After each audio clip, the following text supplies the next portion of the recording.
Bueno, bienvenidos de nuevo a un Alineo Talk, otro jueves más que estamos acá con la presencia de todos, escuchando una linda charla entre todos. En este caso tenemos la segunda edición de la charla Plant Talk, de la mano de Felipe, que justamente, bueno, estamos charlando acá sobre plantas que aparentemente, voy a citar a la presentación anterior de la Plant Talk 1 que le había dicho Cristian, que dice que los chicos son, perdón, las mascotas, ¿no? Son como los nuevos hijos y las plantas son como las nuevas mascotas. Así que por eso está tan en auge. Parece hoy en día que todo el mundo tiene. Yo todavía no llegué, la verdad, a lo de las plantas, pero bueno. De hecho, tengo una acá en el departamento y medio desde que llegué murió. Así que no estoy haciendo muy buen trabajo. Felipe, te dejo todo a vos a ver si me das alguna, si me das algún consejo para que reviva. Sí, Todo sí, tuyo. se puede, se puede. Bueno, primero que todo, buenos días, chicos. Vamos a partir con un breve resumen de lo que fue la planta anterior, en el cual hablamos un poco de cómo identificar nuestros tipos de plantas, ya sean de interior o de exterior. También la estructura de nuestras plantas, cómo están compuestas para entender el funcionamiento. También entender su hábitat para otorgarle una similitud de ambiente. Como sabemos muy bien, las plantas de interior son plantas que nacieron en la selva, en un ambiente silvestre, en el cual nosotros las tratamos de traer dentro de nuestras casas, y ahí hay que tratar de simular un poco las condiciones climáticas de humedad y de luz. Lo cual es un poco más difícil en países como Chile, que somos muy secos, así que es un pequeño desafío, pero lo hablamos en la toca anterior, por si quieren ver. Después también formas de riego, hay distintas formas de riego, también mucho depende de cada tipo de plantas, hay mayores sugerencias para una que para otra. Y hablamos un poco del trasplante. Hoy en día voy a partir un poco repasando lo que eran las partes de una planta y sus funciones. Primero tenemos las raíces, que son las encargadas de absorber el agua y los nutrientes que nosotros le brindamos al sustrato. Después tenemos el tallo, que es una estructura que nos permite el soporte para las hojas, flores y frutos que posea la planta. También tenemos las hojas, que son las encargadas de la fotosíntesis, y después tenemos las yemas apicales, que son las que pueden frenar o dar brotes para nuevos crecimientos, que serían las que vienen estando acá. En este caso en particular, de la imagen que tenemos aquí referencial, debe ser de un tipo de planta, ¿cómo se llama? Como de tomate, papa, que lo que tratamos de hacer para que nos den más frutos es quitarle la mayor cantidad de yemas apicales o chupones, como conocemos en Chile, para que nos entregue más fruto y no más ramas, que es lo que nos interesa. Ya sabiendo esto, vamos a saber por dónde tenemos que empezar a poder realizar los cortes y propagaciones de las plantas. Lo primero, hay diferentes tipos de propagación. Voy a partir por la más fácil y la que es más útil, yo creo, para todos, porque todos tenemos plantas de interior en general, que es la propagación por nodo. Que nosotros, ¿cómo identificamos un nodo en una planta? Tenemos el tallo principal, después tenemos las hojas que salen desde acá. Acá hay pequeños errores que la gente piensa que estos son tallos, pero no, estos son hojas. Y al final lo que nosotros vemos que es esto, como la hoja en sí, es parte también de la hoja. Los nodos son, vamos a ver pequeñas líneas como codos que va presentando el tallo, que desde ahí van a salir nuevas, si lo queremos trasplantar y propagar, van a salir nuevas hojas o nuevas plantas. ¿Qué pasa? Muchas veces la gente corta, por ejemplo, las hojas de la monstera, la corta por aquí, esa la pone en agua y efectivamente va a vivir, puede sacar raíces, pero nunca va a desarrollar la posibilidad de generar una nueva hoja. Entonces no va a crecer nunca. Va a ser una hoja eterna que no va a presentar nuevas hojas, mayor propagación, mayor volumen, nada. Entonces, por ejemplo, en esta planta en principal, que es una monstera variega, que es la misma que tengo acá atrás, eh, yo de la parte tope acá, que aquí no se ve, pero desde el tope que tengo hasta arriba, yo podría sacarle de 3 a 4 nodos, es decir, 3 a 4 nuevas plantas que yo podría propagar. ¿Cómo se propaga? Como ya les dije, identificamos los nodos que están aquí, normalmente siempre están señalados con una raíz aérea, que son estas raíces largas que van a ver que salen de sus plantas, como buscando dónde agarrarse, porque entendamos también que estas plantas son todas trepadoras, entonces las raíces aéreas lo que hacen es sujetarse entre otras plantas o árboles y así poder ir creciendo. Vamos a identificar el nudo, lo vamos a buscar 2 a 3 centímetros bajo ellos y vamos a cortar con unas tijeras desinfectadas con alcohol previamente. Es muy fácil este método, lo vamos a ver después más como a fondo.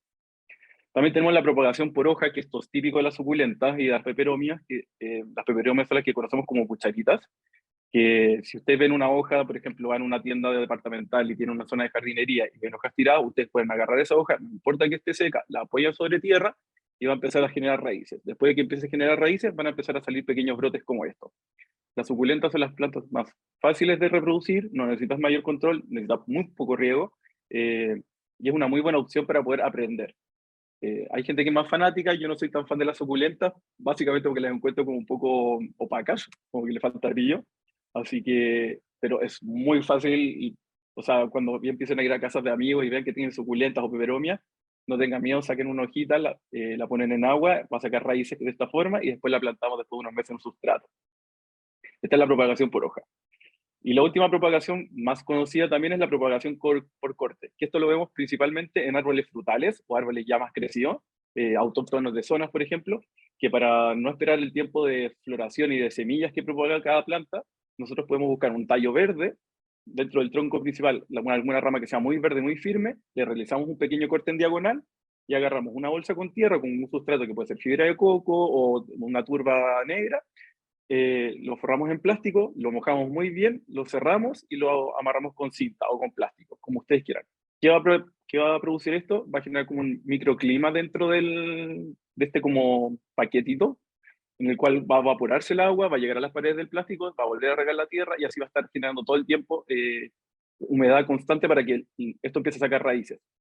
El tronco va a empezar a sacar raíces que van a estar directamente en esta tierra y eso nosotros después vamos a cortar por acá abajo y no encontré una imagen referencial para poder mostrarles, vamos a cortar el corte acá y lo vamos a plantar en un sustrato. Normalmente cuando ustedes vayan a un vivero y tengan árboles como limonero, naranjo o cualquier tipo de árbol frutal, todos esos no los plantaron desde una semilla. No es una semilla de limón que plantaron en la tierra, empezó a crecer y crecer y crecer, porque si no sería un negocio demasiado largo que no sería rentable. Esto también lo pueden ver probablemente acá en Chile, a veces se ve en las calles que hay gente que está haciendo esquejes naturales de árboles ya más crecidos, en el cual básicamente realizan el corte, después que genera una buena cantidad de raíces, se corta esa rama y se planta directamente el sustrato y ya tenemos un nuevo árbol, que es mucho más propenso a darnos frutos en el primero o segundo año de vida.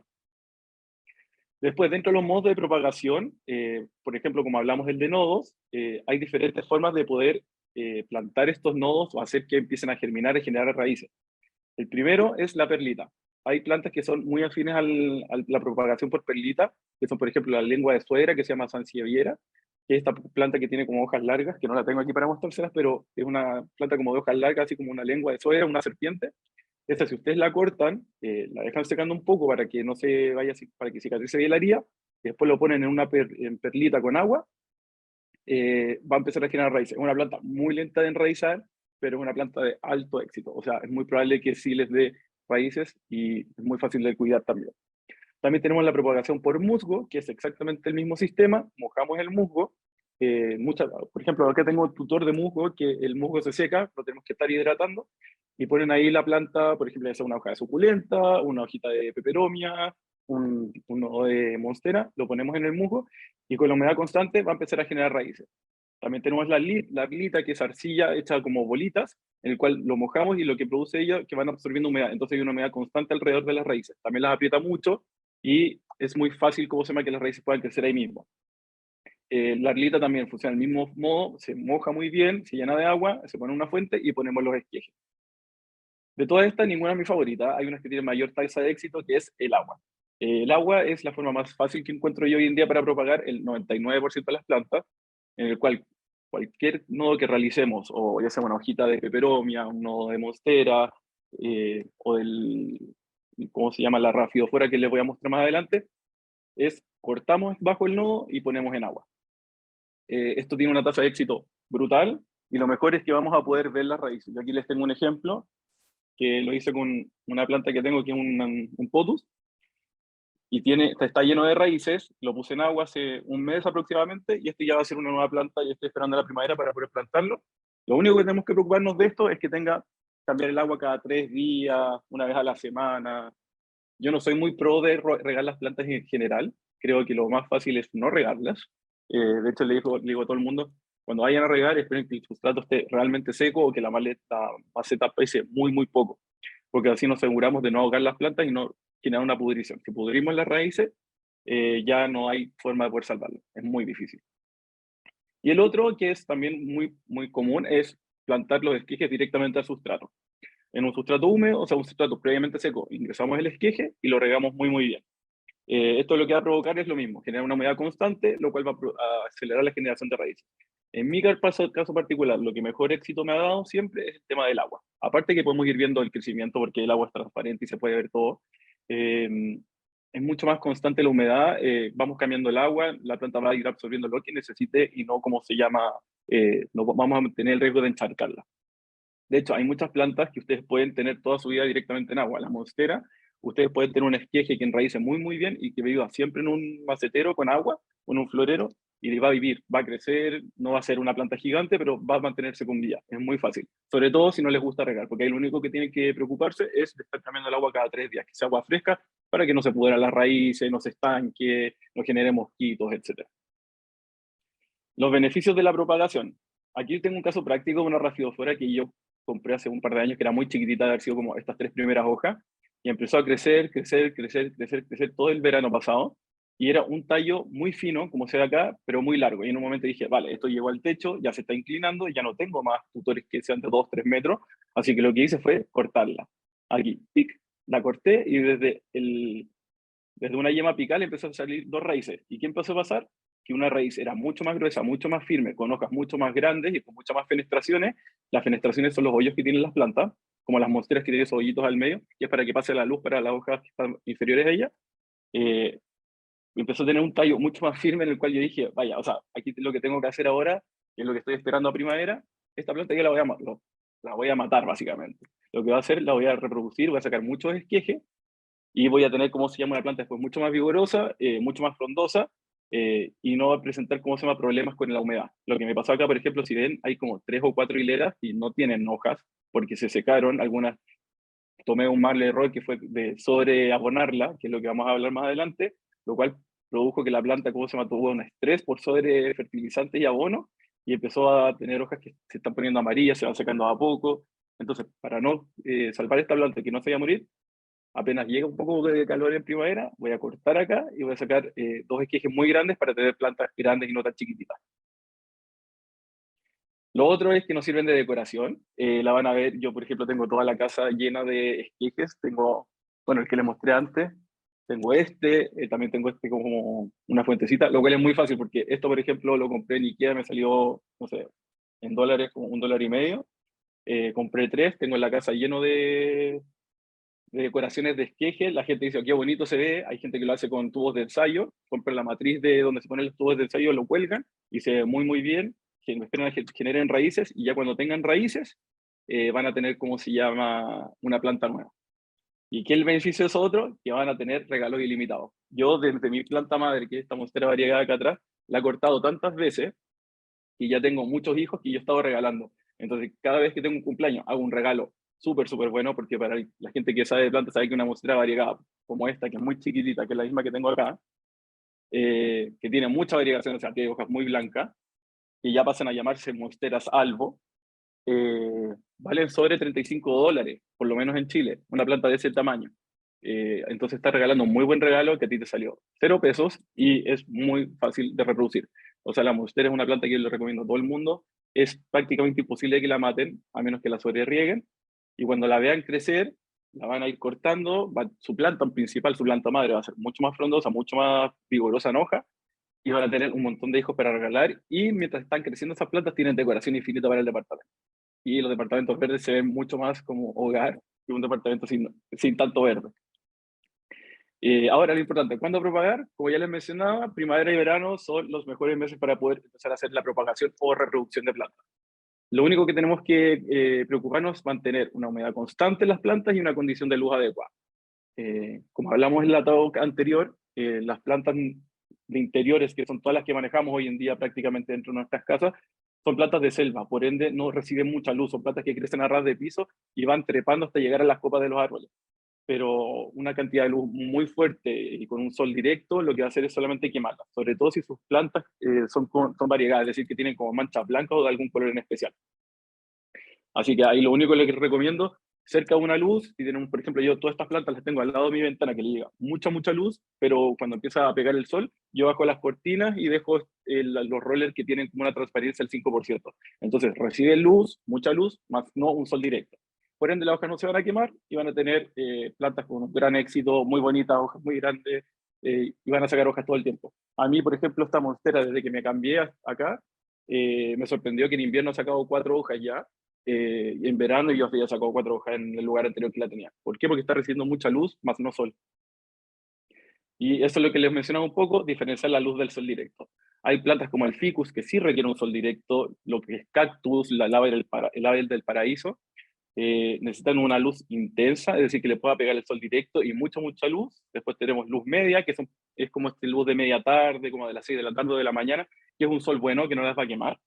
Y después tenemos plantas de poca luz, que son la sansevieria o lengua de suegra, o este se llama generalmente la ZZ, porque es Samicuolas samintulalio, que las pueden, ¿cómo se llaman?, mantener con muy poca luz y van a crecer de igual forma. Y ahora vamos a poner un poco manos a la obra, vamos a hacer un live action de cómo empezar a reproducir plantas. Yo tengo unas acá para poder cortar. Quería cortar esta en vivo, pero es muy cara para el proyecto. Así que vamos a probar con este que, si lo ven, es un potus gigante que tengo, que tiene demasiadas lianas, está muy poco frondoso acá, creo que esté más frondoso y no tan largo. Así que lo que vamos a hacer, va a empezar a cortar. ¿Qué vamos a necesitar? Tijeras, alcohol de uso externo, este naturalizado, idealmente solo el 70%, y canela en polvo. La canela en polvo sirve como cicatrizante natural para las plantas. Si dejamos una herida de una planta abierta y no le echamos canela, es muy probable que pueda agarrar una infección y por ende se nos pueda morir la planta. Y lo otro también, si quieren invertir un poco más y quieren que sea más fácil, existen enraizantes que vienen en formato de polvo y otros en formato líquido. Yo en este caso voy a usar el de polvo, que para mi gusto, siempre prefiero las cosas que vienen de formato sólido, no tan líquido, porque es mucho más fácil medirla. Y lo único que tenemos que hacer, agarramos nuestra planta. Eli, por ahí Dime, deja de compartir un segundo, así queda ¿verdad? tu cámara en grande, porque creo que si no, no va a quedar en Spotlight. Ahí está. Y puse Ahí sí, tu Spotlight, así que se debería ver grande. Sí, gracias. perfecto. Entonces lo que vamos a hacer, agarramos el alcohol, un pañito cualquiera, lo mojamos con alcohol, agarramos nuestras tijeras, no tengo tijeras para podar, lamentablemente, me las robaron, y empezar a limpiarlo con alcohol. Esto más que nada por si las tijeras tienen alguna infección o algo, no lo vayamos a transmitir de una planta a otra. Esto ya debería estar listo. Agarramos nuestra planta principal. A ver cómo lo hago aquí. Bueno, agarramos una liana grande. Por ejemplo, acá tengo una que es eterna, que ya está tocando el piso y ya me está molestando. Entonces lo que vamos a hacer es, vamos a buscar una liana grande y la vamos a cortar por aquí. Así se ve. Acá hay un nodo, acá hay otro, que es básicamente donde empiezan a salir las nuevas hojas. Y vamos a cortar 3 centímetros aproximadamente de forma diagonal debajo. Aquí. Y ahí ya tenemos un esqueje que les voy a decir cuántos vamos a sacar de esta liana que corté, cuántos podemos sacar. Vale, acá tenemos un nodo, 2 nodos, 3 nodos, 4 nodos, 5, 6, 7 nodos podría sacarle. O sea, de aquí podría sacar 7 plantitas para reproducción. Encuentro que es demasiado, lo quiero poner en este formato, entonces necesito que sean un poco más largas, así que lo que voy a hacer, voy a sacarle 2. Voy a cortarlo por la mitad básicamente. Acá hay una mitad que tiene como 3 o 4 nodos y acá tenemos otra que tiene 3 a 4 nodos. Lo voy a cortar justo acá en la mitad, forma diagonal. Aquí. Y ahora viene la parte que mucha gente no le gusta, pero lamentablemente vamos a tener que sacar estas hojas de abajo porque lo único que pueden lograr es que se pudra la planta y no queremos que pase eso. Así que lo voy a sacar esta de abajo y esta de acá. Y va a quedar con solamente una hojita. Este corte lo habría hecho con una tijera, pero ya está. Va a quedar una sola hoja. De acá, ¿qué va a pasar? Lo probable es que saque 3 a 4 de estos 3 nodos, saque raíces, lo cual va a ser muy bueno porque ya no la voy a tener que plantar así cuando la plante en sustrato, sino que la puedo plantar de esta forma. Lo que va a provocar que tenga una planta más frondosa que larga. Así que aquí lo único que hago es buscar la canela, metemos, no tengo dónde poner la canela, así que lo voy a hacer un poco más bruto. Esta solamente para plantar, no de consumo. Y la voy a poner ahí. Quedó con canela la puntita, entonces ya no le va a entrar ninguna enfermedad y esto se va directamente al agua. Lo mismo con la otra, sacamos las hojas de más abajo, la voy a cortar esta vez, que es lo que deberíamos hacer todos. Y esta la voy a hacer con enraizante.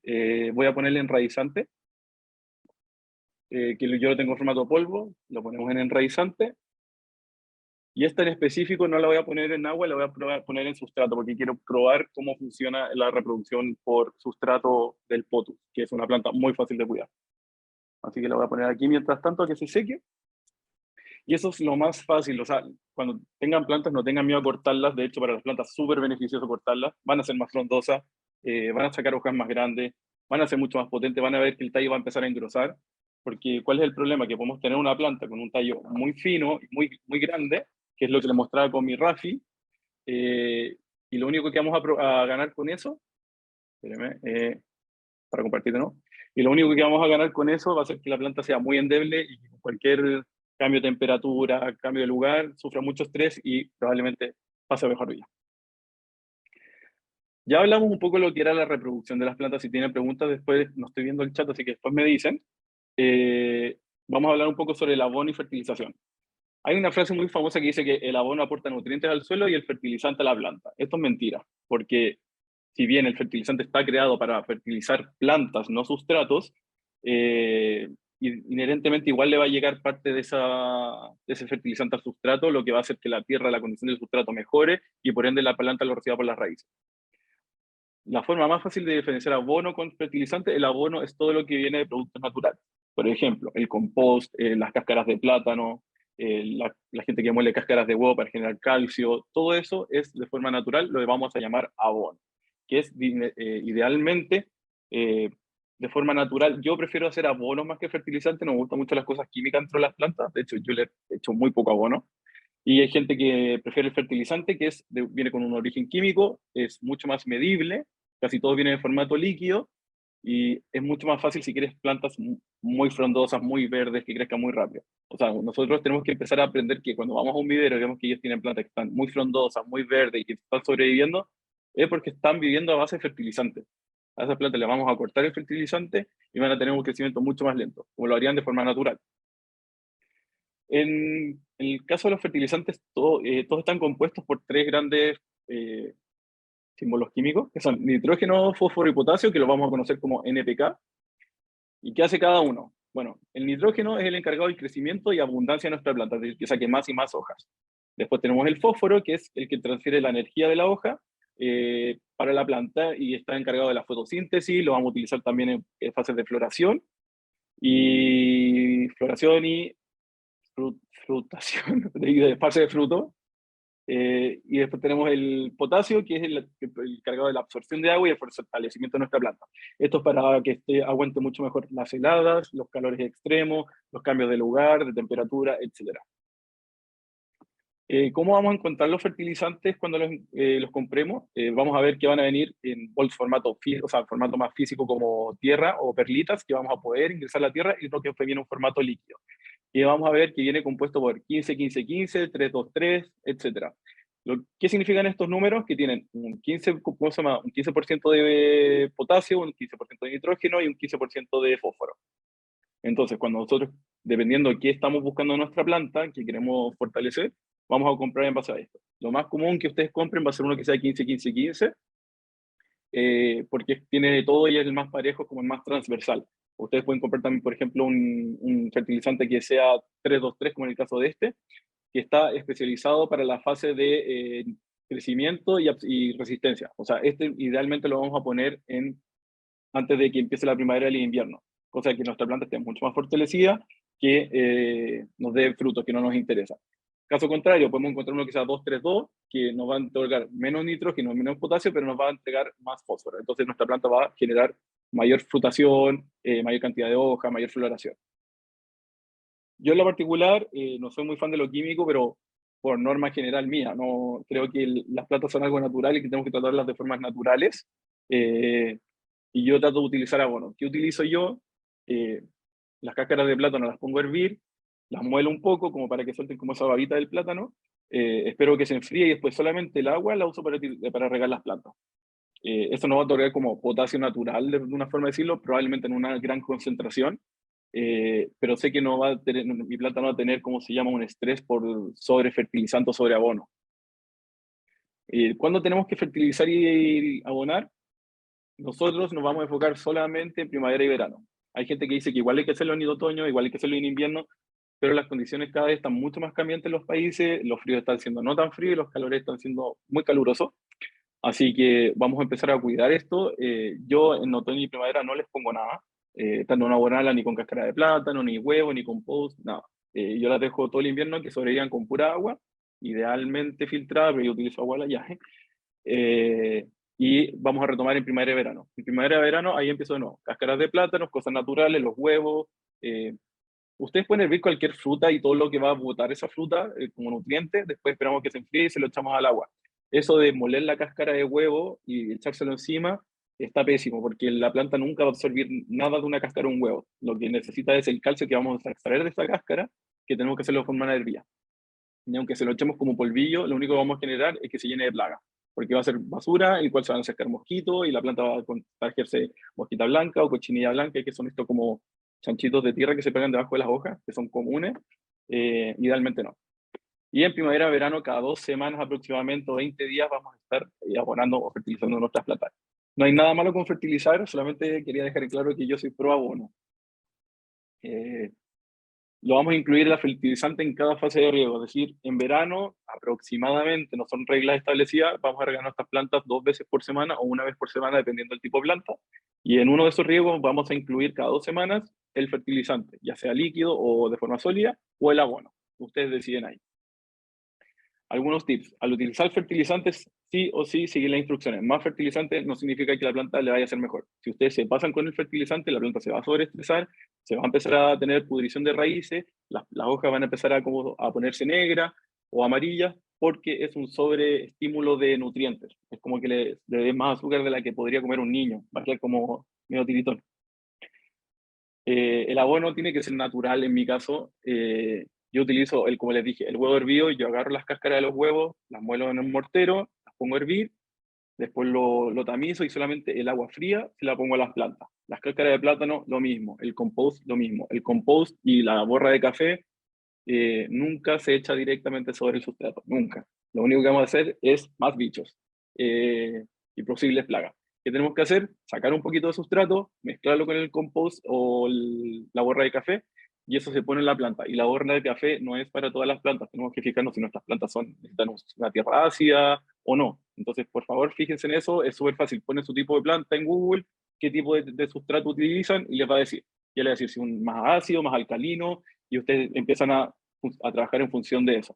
El compost, como es algo natural, se lo podemos echar a todo tipo de plantas, no pasa nada, pero es muy poca cantidad y se mezcla con sustrato.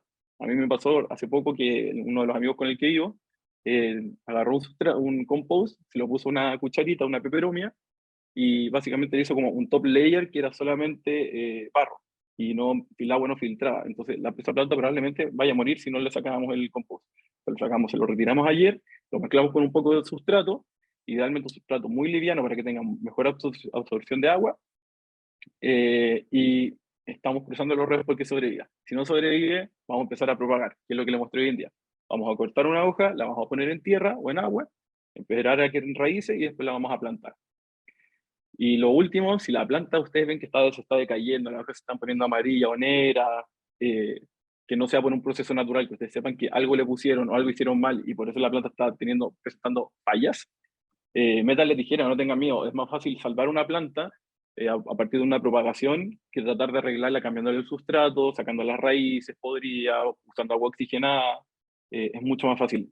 La planta lo único que va a pasar va a ser mucho más chica probablemente de lo que ustedes tenían estipulado, pero van a tener una planta mucho más sana a futuro y van a quedarse con una planta y no van a estar botando plata.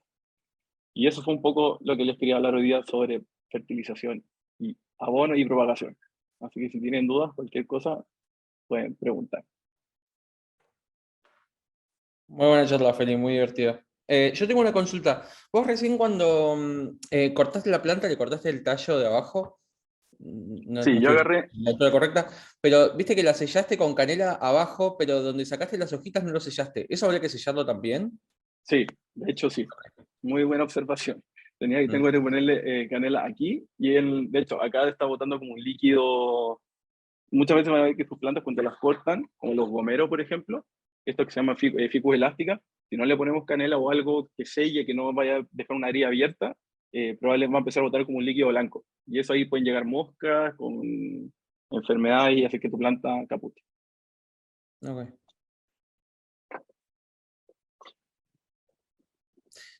Bueno, ¿tenemos alguna pregunta? Ahí Mauri levantó la mano. Sí, Directamente desde bueno, no, quería preguntar si sabías el tema de cítricos. Acá en Argentina se usa mucho usar un pie. Básicamente lo que hacen es usar una planta que funciona con el suelo del local y arriba injertarle un cítrico. La pregunta que Sí, no puedo encontrar nunca es cómo hago a saber cuál es esa planta de abajo y cómo cultivar esa planta para después tener un cítrico para hacer un injerto con un cítrico de una planta grande. de la forma de saber, lo único que se me ocurriría es preguntando. No, no sabría, no sé mucho sobre plantas como árboles frutales, solamente sé como el tema de reproducción, el tema de los injertos funciona mucho, lo conozco en cactus, que es el mismo procedimiento que tú cortas un cactus, juntas herida con herida y básicamente lo que hacen es como fusionarse. O sea, todos los cactus en flor que ustedes ven no son cactus en flor generalmente, son flores que sacan de alguna suculenta.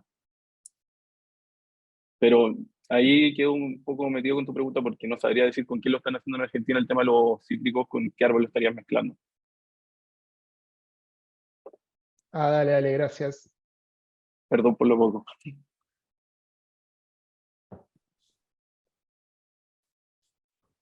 eso es interesante. Yo me acuerdo que mi vieja cuando era chico agarraba, ella tenía un montón de rosedales en el patio y de vez en cuando agarraba, no sé de dónde traía otra rosa o alguna cosa y las injertaba, ¿no? Como que hacía un tallito y hacía una B corta, me acuerdo, y ponía Sí.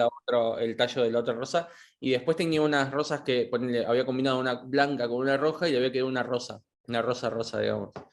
Eh, eso es algo que no discutimos acá, entiendo, ¿no?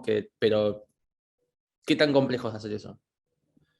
O sea, la complejidad de que no se te vaya a morir. Lo más difícil el momento de realizar un corte es que la planta la trasplantemos. En ese caso, la herida tiene que estar fresca. Si no, una herida que está cerrada, por ejemplo, si le pusimos canela, probablemente no va a tener una tasa buena de éxito. Tenemos que hacer una herida abierta porque yo me lo imagino en mi cabeza como si te cortas un dedo, es más fácil ponerlo húmedo, como que te lo vuelvan a coser húmedo que seco.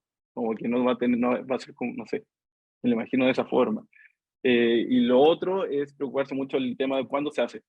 Generalmente todos los injertos se hacen en primavera y verano porque es mucho más fácil controlar la humedad en verano que en invierno, al menos acá en Chile. En Argentina yo creo que es un poco diferente porque es mucho más húmedo. Bueno, no toda Argentina, pero poniendo el caso, por ejemplo, de Buenos Aires, que es mucho más húmedo que Santiago, eh, ahí no hay que preocuparse tanto de la humedad ambiental de las plantas. Lo que le sugiero yo siempre al mundo es no riegues tanto las plantas, sí cómprate un aspersor y mójala todo el día si quieres, eso no le va a pasar nada, porque va a estar generando un ambiental de la planta, lo único que va a provocar eso es que la planta se sienta más estimulada las hojas y no se encurven. Así que está muy muy bien.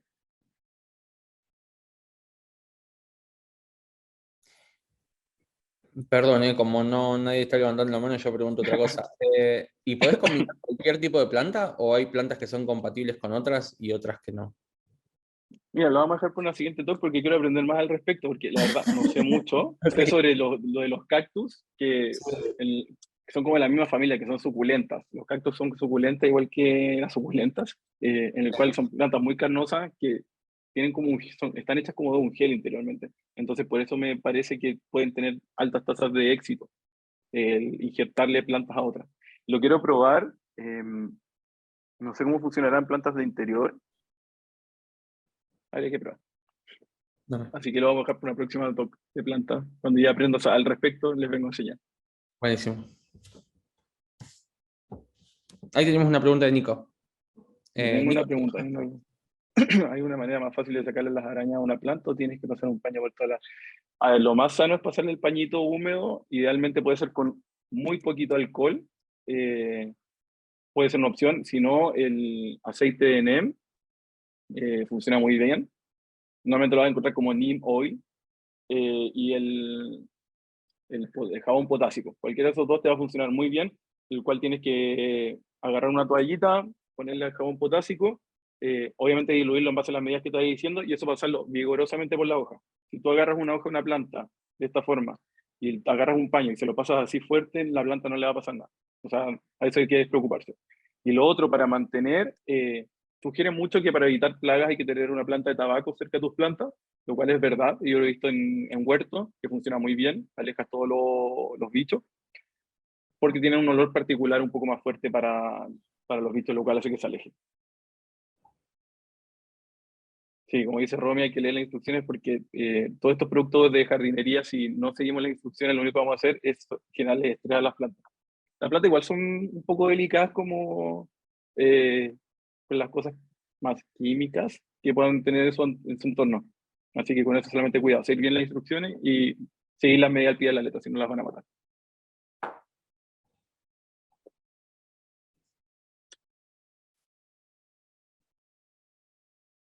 ¿Tenemos más preguntas, muchachos? Creo que estamos. Creo que estamos, sí. Bueno, igualmente podemos seguir conversando y pueden tener más preguntas o pueden mandar fotos de sus plantas para que Feli les diga si pueden tener hijos o no en el canal de Instagram. Ahí que aparentemente hay una onda verde, sí, porque ya tenemos 4 charlas. La semana pasada fue la de reciclaje, esta vez, bueno, la segunda de Plantoc. Así que bueno, veremos, vamos a ver cuál va a ser la próxima que se sume a esta. Supongo que la Plantoc 3 acerca de esto de los injertos, Feli, eso no. Sí, lo va a aprender y ver si se pueden plantar de interior, que sería lo más divertido. Ok. Bueno, mil gracias a todos, mil gracias Feli de Muchas nuevo gracias, chicos. por la charla. Nos estaremos viendo el jueves que viene. Hasta Que luego. estén bien, abrazos.